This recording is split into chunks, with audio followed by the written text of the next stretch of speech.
তুমি ভালোবাসা কিনতে পারবে না, কিন্তু এটার জন্য তোমাকে অনেক মূল্য চোকাতে হবে।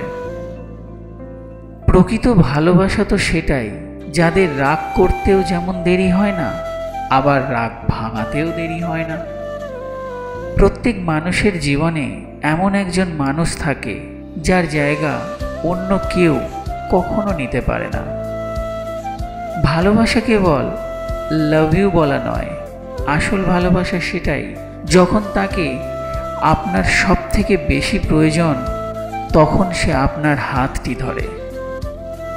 যে তোমাকে সত্যিই খুব ভালোবাসবে সে কখনোই তোমাকে ভুলে থাকতে পারবে না। হয়তো অভিমান করে কথা বলবে না, তবু সে সারাক্ষণ শুধু তোমাকেই মিস করবে। সত্যিকারের ভালোবাসা তো সেটাই, দূরে থাকা সত্ত্বেও প্রতি মুহূর্তে তার কথাই মনে পড়ে। মানুষ চোখের জলের মূল্য ততদিন বোঝে না যতদিন না সেটা নিজের চোখ দিয়ে বের হয়।